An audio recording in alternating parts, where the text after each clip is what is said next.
الرحمن علم القرآن. Wudu yang benar, yang dikatakan sempurna adalah contohnya mengambil air dengan dua telapak tangan kanan, dua telapak tangan, kemudian kalau keran lagi jalan juga begitu, menarik dari sisi punggung kanan ke kanan ke pergelangan dengan tangan kiri. Ini dulu dimulai tarik dari sini, dilebihkan ini batas minimal, lebihkan. Kemudian tangan kanan menarik untuk tangan kiri juga sampai batas lebih dari batas minimal sampai ke sini kurang lebih. Kemudian baru mempertemukan antara punggung dalam dua-duanya dan menyelat-nyelatkan di antara dua jari. Karena ini sunnah, Nabi SAW menyuruh menyelat-nyelatkan. Jadi ini baru satu ya, ini baru satu. Ini baru satu. Kemudian diulangin, pelan-pelan, sempurnakan. Balasannya hanya sempurnain ini, syahadat masuk surga. Buru-buru, gitu kan. Pelan-pelan, 1, 2, sampai 3 selesai. Yang selanjutnya mengambil air di telapak tangan, kemudian memasukkan setengahnya ke mulut sambil kumur-kumur, sisanya dihirup di hidung. Kemudian sementara mulut kita kumur-kumur, tangan kiri membuang yang di hidung, baru kemudian yang di mulut dibuang. Itu satu. Sebagian dalam mazhab Malikiyah dianjurkan agar ya menggosok mulut dengan jari. Terutama yang saya katakan adalah di bagian depan gusi, karena biasanya di sini ada lendir yang membuat bau mulut nggak enak. Kita kalau uduk sebentar misalnya lagi kumur-kumur, bapak ibu coba masukin di bagian depan ini sering ada lendir 4 sisi ini. Itu kalau dikeluarin bau mulutnya jadi hilang.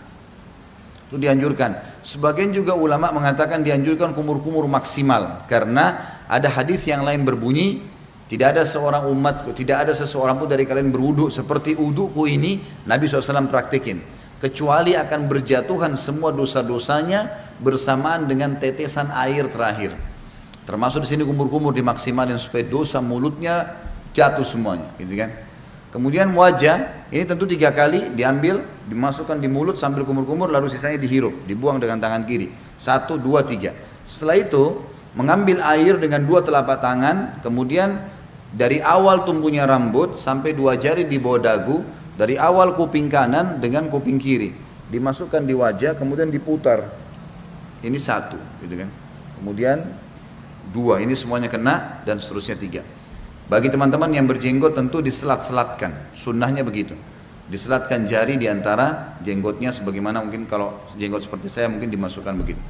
Kemudian telapak tangan kanan ditarik dari sisi kanan, punggung ditarik sampai ini, ingat ini batas minimal. Banyak orang wudu ininya nggak kena nih, ini nggak kena, ini bisa nggak sah wudunya, nggak sah sholatnya. Jadi tarik sampai sini nih, kemudian baru diputar ke dalam, 1, 2, 3, sampai 3 kali.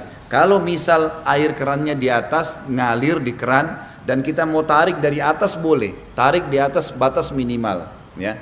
Jadi ditarik dari sini di atas siku, tarik ke bawah, kemudian baru diputar ke bagian dalam. Kanan dulu baru kiri. Setelah itu baru kepala. Kepala ini diambil air. Sunnah Nabi SAW ditarik dari awal kepala sampai ke tengkuk, ya, sampai ke batang leher. Kemudian ditarik lagi ke atas kembali. Lalu jari telunjuk masuk ke dalam lubang. Ibu jari mutar di belakang. 1, ya. Ini satu-satunya yang dilakukan 1 kali saja. Kalau semua tadi anggota tubuh, telapak tangan, tangan sampai siku, wajah, ini semua 3 kali. Kumur-kumur, bersihkan hidung semua 3 kali. Kecuali kepala cuma sekali. Bagi ibu-ibu yang rambutnya panjang, ditarik sampai ke tengkuk, lalu ditepuk-tepuk ke atas. Sampai kembali ke depan, baru kemudian masuk ke sini, baru diputar. Selanjutnya telapak kaki, dibasuh minimal mata kaki, lebihkan ke atas. Lebihkan ke atas supaya memang sempurna. Setelah itu jangan pernah lupa ucapkan syahadat, asyhadu an la ilaha illallah wahdahu, ada tambah la syarikalah, tidak ada sekutu baginya, wa asyhadu anna muhammadan abduhu wa rasuluh. Itu saja dijamin, kata Nabi SAW, dibukakan baginya 8 pintu surga, ia boleh memasuki dari mana saja dia mau atau dia suka.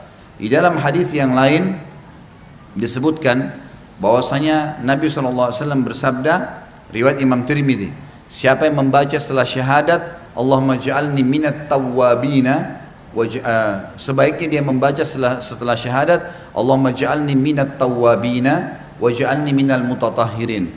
Ya Allah, jadikanlah saya selalu orang-orang yang bertaubat, dan jadikan saya orang-orang yang selalu bersuci, bersih. Allahu a'lam.